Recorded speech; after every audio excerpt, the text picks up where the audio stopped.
नमस्कार, आपका स्वागत है। जय माता दी। आज बात करेंगे माता के चौथे स्वरूप यानी माता कुष्मांडा की। नवरात्रि के चौथे दिन माता के चौथे स्वरूप माता कुष्मांडा की पूजा अर्चना की जाती है। माता कुष्मांडा को ब्रह्मांड को उत्पन्न करने वाला माना जाता है। मान्यता है कि जब सृष्टि की उत्पत्ति नहीं हुई थी और चारों ओर अंधकार ही अंधकार था, तब इन्हीं देवी ने अपनी मंद हंसी से ब्रह्मांड की रचना की थी। इसीलिए इन्हें सृष्टि की आदि स्वरूपा या आदि शक्ति कहा गया है। मंद हंसी के द्वारा अंड अर्थात ब्रह्मांड को उत्पन्न करने के कारण ही इन्हें माँ कुष्मांडा के नाम से जाना जाता है। माता कुष्मांडा की 8 भुजाएं हैं।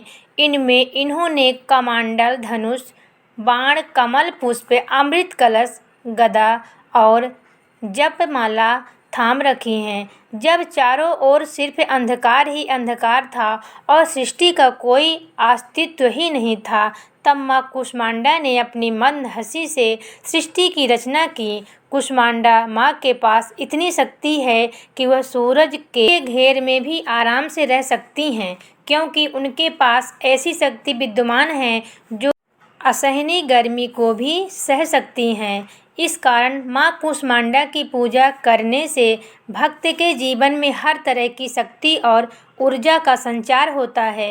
यही केवल एकमात्र ऐसी माता हैं जो सूर्यमंडल के भीतर लोक में निवास करती हैं। इनकी पूजा करके व्यक्ति अपने कष्टों और पापों को दूर कर सकता है।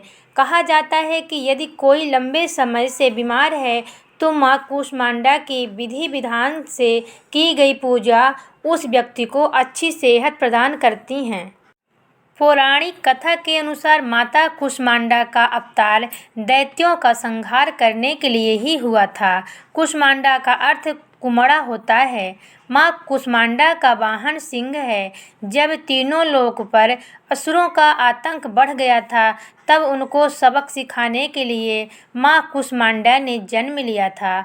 माँ कुष्मांडा की पूजा करने के लिए ब्रह्म मुहूर्त में उठने के बाद स्नान आदि करके पीले रंग के वस्त्र पहन लें। उसके बाद सूर्य भगवान को जल अर्पण करके व्रत करने का संकल्प लें।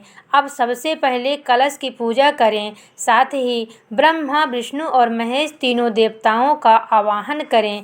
अब देवी को और माला चढ़ाएं। पूजा के बाद माँ की कथा और आरती सुनें और मंत्रों का जाप करें और आखिरी में माँ कुष्मांडा को भोग लगाएं, उनकी आरती गाएं। माँ कुष्मांडा की पूजा करते हुए ओम कुष्मांडाय नमः मंत्र का जाप करें। माता की आरती करने के बाद प्रसाद बांटें और अंत में माता को अति प्रिय कुम्हड़े यानी कद्दू से बने पेड़ा या मालपुए का भोग लगाएं।